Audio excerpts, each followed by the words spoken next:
بسم الله الرحمن الرحیم. ستړي مشه، ورځ مو نیکمرغه. خدای دې وکړي چې روغ او جوړ اوسئ. اوږده یا خلاص شده که صدای ای میته عدی ناوی خواکی تغییر ناپذیر است. آن اسم که به هیچ ورقی والا خلاص شده که صدای ای میته یا تغییر ناپذیر است. دودی، جلی، سوکی. ولی در این یا اگر نام نسبتی بود تغییر ناپذیر است. نسبتی نمونه نه بدلیدون کی دی نه بدلیدون کی اینا تغییر ناپذیر است. و به مثلا نسبتی نام ها من شما را پیش توضیح داده بودم. اگر به یادتان باشه در جلسه 4 بود من گفته بودم که نام های نسبتی نسبت به کسب، کار، پیشه او را گفته می شود و اسم گرفته می شود. موچی، دولچی، سرنیچی، مستری، دوبی این نام ها هستند. او تغییر ناپذیر است. و بینه که خلاص شود صفات شریک یعنی چی؟ بین مذکر و مؤنث که یکسان باشه.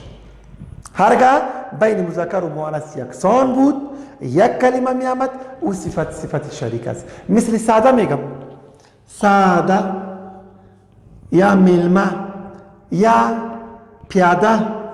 هلک پیاده دی انجلی پیاده ده.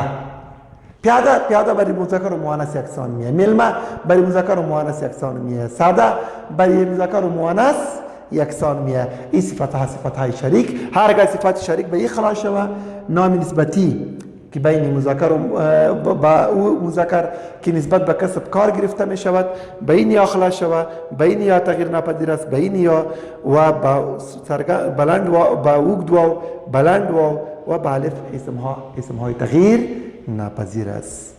این بود بخشی اسم.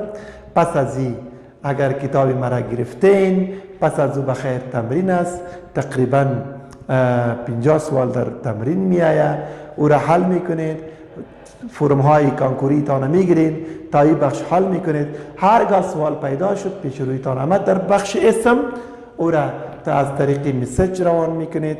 پس به اداره به من میتن و در جلسات بعدی بخیر جوابای از را میگیریم. خب میایم این بخش بود بخش اسم دیگر خلاص شد. میایم به بخش ضمیر. من گفتم که ضمیر آن کلمه را میگم که به جای اسم میه و از تکرار اسم جلوگیری میکنه. هیچگاه در هیچ زبان وقتی که من ضمیر میگم هیچ تغییر نداره. نمایندگی از یک اسم میکنه به جای اسم میه از تکرار اسم جلوگیری میکنه. در پشتو این ضمایر که هستن ای به حق نواست. در حال من که جوابات را در کانکور غلط میکنم مشکل من این است که شخصی را اشاره میگم اشاری را شخصی. به جای اشاری شخصی را درست میگیریم به جای شخصی اشاری را درست میگیریم. در کتابا شما 4-5 نوع را میخوانید ولی 2 نوع شما نمیخوانید. او هم اشاره شده تفصیلی واضح نشده در کانکور که بیا باز او برایتان یک چیزی ناشنا معلوم میشه. توکل به خدا باز میگیرین جواب او که صحیح است یا غلط او را درست متیقن نمی باشین. ولی اگر ایره بخوانین انشاءالله که مشکلتان رفع میشه. من میایم شخصی ضمایر. آن ضمایر را میگم اول تعریف ها را خوب دقیق سعی کنید پس از شکل ها را جور میکنیم بسیار باسانی. در جملات شما او را میشناسین در فرم شما او را میشناسین بسیار باسانی. 7 نوع است شخصی ضمیر که تنها به جای اشخاص میه هیچگاه به جای اشیا نمیه. ملکیت را به اثبات میرسانه یا اضافی حرف اضافت هم رایشان میه. حرف اضافت دال است. اشاری به اشخاص و اشیا اشاره میکنه. استفهامی آن ضمایر است که در وقت استفهام پرسش پرسان پختنی په وخت کې د اشخاص و اشیا په ځای راځي. پلوی یا قیدی پلو سمت را میگم طرف جهت را میگم جهتی مرا مشخص و او را مقید میکنه. مبهم آن اسم هاست که به جای اشخاص و اشیاء نامعلومیه معلوم نیست نامعین است نامشخص است.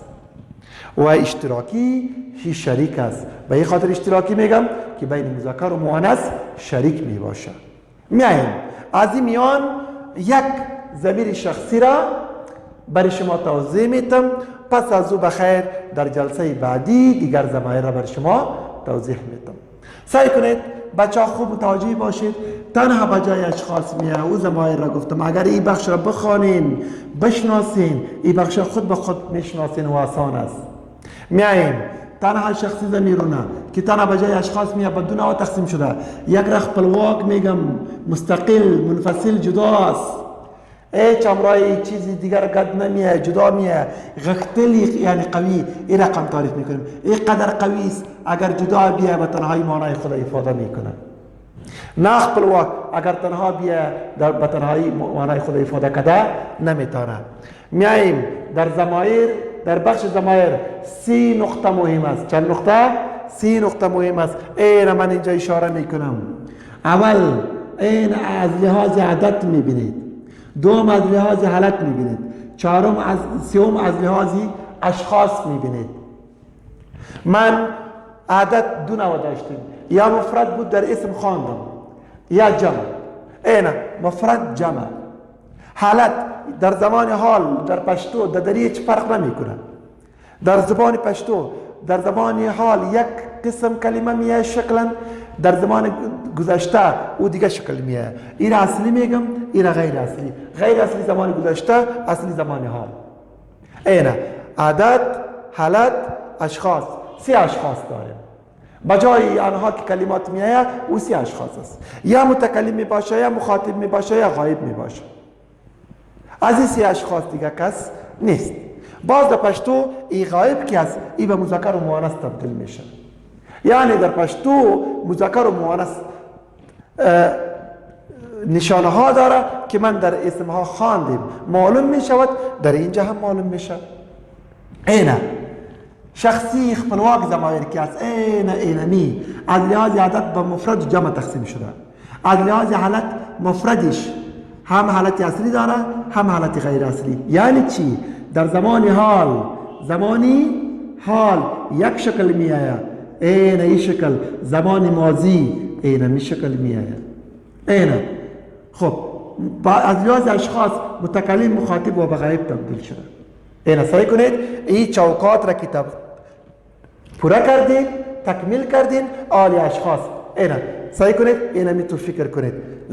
من خطری که من خط نوشته میکنم، تا خطری که تو خط نوشته میکنی، دای خطری که ای خط نوشته میکنه، دا خطری که ای خط نوشته میکنه. این نشانه مذکر بود، این نشانه مؤنث بود. اینجا معلوم شد همون نشانه های مذکر و مؤنث. اینه زمان گذشت، ماضی شد. ما خط لکلیو، من خط را نوشته کرده بودم. تا خط لکلیو، تو خط را نوشته کرده بودی. این خط را نوشته کرده بود، این خط را نوشته کرده بود. در هیچ کدام تغییر نمیه. پشتو باز این برای مذکر بود، این یا برای مؤنث بود. اون نشانه ها اگر یادتان باشه نشانه مذکر و مؤنث. اینا جمع این زمانی از زمانی در زمان حال و زمان گذشته یکسان میه. من خط لیکو، من خط لیکلیو. تاسی خط لیکی، تاسی خط لیکلیو. دوی خط لیکی، دوی خط لیکلیو. دوی خط لیکی، دوی خط لیکلیو. برای مذکر و مؤنث یکسان میه. ولی نه خپلواک است، نه مستقل است. این از لحاظی عدد به مفرد و جمع تقسیم شده. از لحاظ حالت تقسیم نشده. از لحاظ اشخاص به متکلم، مخاطب، غایب تقسیم شده. این به تنهایی معنا نمیده. به این خاطر نه خپلواک میگم. می، دی، ای معنا داد؟ نه خیر. پس این کتاب می را کرد در جملات ببین معنا دار شد. کتاب نابطه، کتاب دی را کرد، کتابی تابطه، کتاب ای را کرد، کتابی شابطه.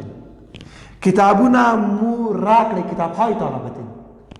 کتاب قلمونه مو در تراوری، قلم ها بریتان آورده. کتابونه مو را کرد، کتاب های تا نابطه. کتابچو کی ورسوی در کتابچو های تان برسانید. کتابونه ای را کرد، کتاب های شابطه بری غایب میه.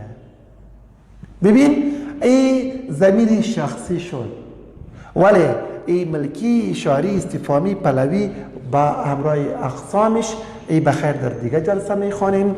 در این جلسه اسم خلاص شد، ضمیر را شروع کردم یا نمزر را شروع کردم.